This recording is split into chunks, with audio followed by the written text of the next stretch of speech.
Hindi lang naman dapat ikaw yung mag-a-ask ng favor sa Panginoon. Kung may favor si Lord sa bawat isa sa atin, of course, may gagawin ka kung paano mo ma-receive yung favor. Yun nga sinabi ni Pastora, first things foremost is kailangan mong tanggapin si Jesus sa buhay mo para mag-go through sa buhay mo yung blessing, mag-manifest. So ngayon, alam niyo po yung kwento ng isang widow sa Bible, sa Matthew 12. Matthew 12:41 hanggang 44. Alam niyo po yung kwento niyon. Isang widow siya, nasa church siya, sa temple. Si Jesus, nasa sulok lang siya. Nanunood. Halimbawa, dito, sa church, nandito siya. Si Jesus, andyan, nanunood siya. Katulad ng widow. Pinagmamasdan niya ang bawat isa. Ngayon, yung mga mayayaman, syempre, nagbibigay lang kung ano yung excess na meron sila. But the widow touched the heart of God. So ngayon, nagkaroon ng mark. Yun yung yung tinitingnan ng Panginoon. Naghahanap siya ng taong may tanda. Matatandaan niya yung taong nagbigay na yun because he gives sacrificially. Yung widow na yun is, widow na nga siya, pero yung 2 coins na lang natitira sa kanya, binigay pa niya yun. Alam niyo po yung naging tatak sa puso ng Panginoon, hindi lang yung worth it na i-bless ka ng Panginoon dun sa binigay mo. Kasi every time you give to God, alam niyo po yung it determines your worth to God. It determines how God worth it to you. It's reverse po. Ipapakita kung how the way you give, kung nagbibigay ka lang ng $20, is that you worth it to God? Yun lang ba ang halaga mo sa Panginoon? At yun din lang ba ang halaga ng Panginoon sa'yo? Kung sinabi ng Panginoon sa'yo, ibigay mo sa akin yung para sa akin. Hindi para sa'yo yun.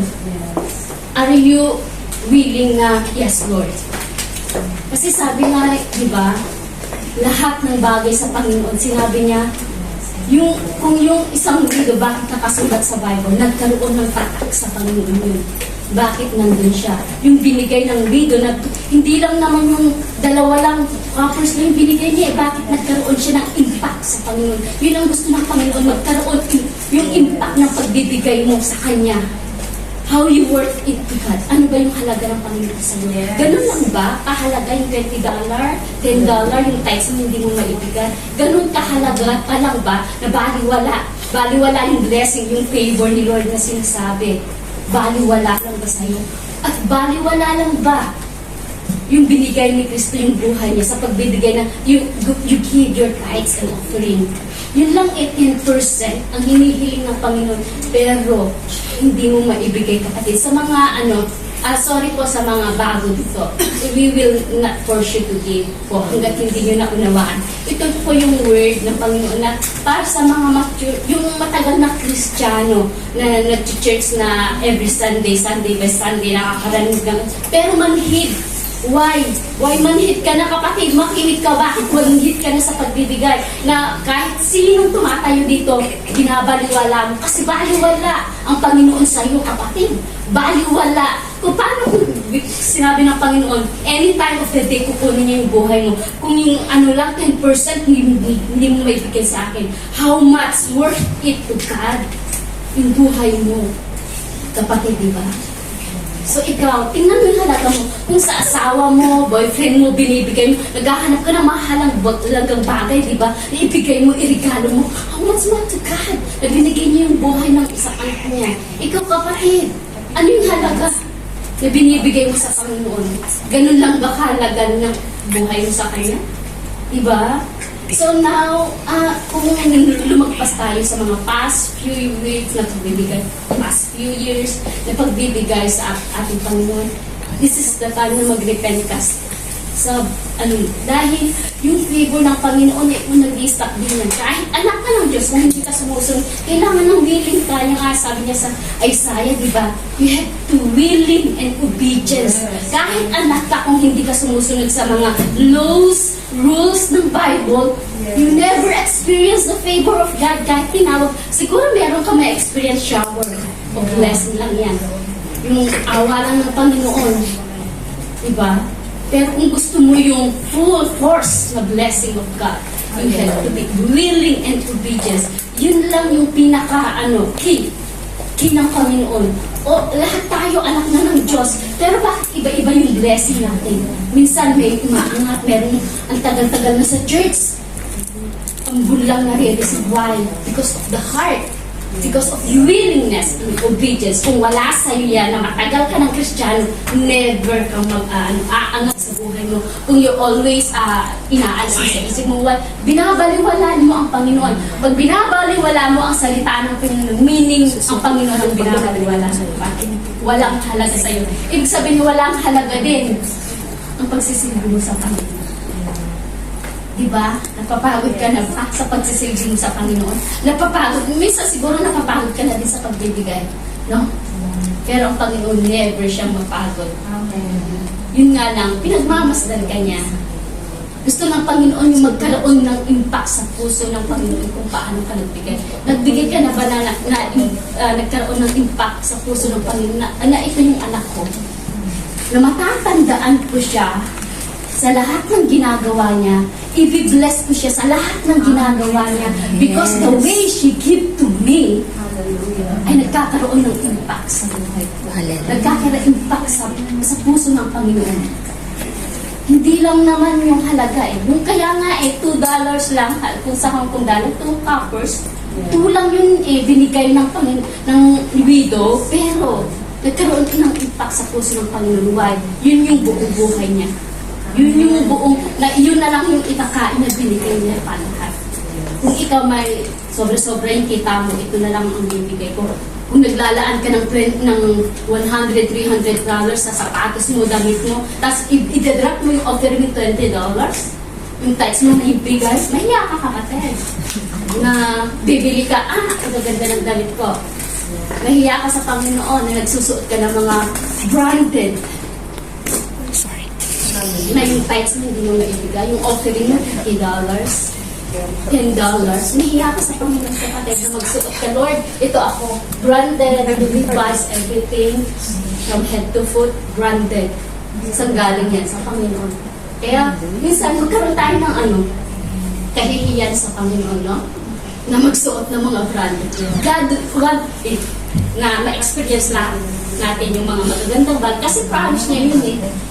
Pero kung hindi ka yung anak na masunurin, mahiya kang maging proud. Especially pag nandito ka sa church, na you are showing everything na ganito. Sa labas, okay, kasi hindi ka kilala. Pero kilala ka ng Panginoon.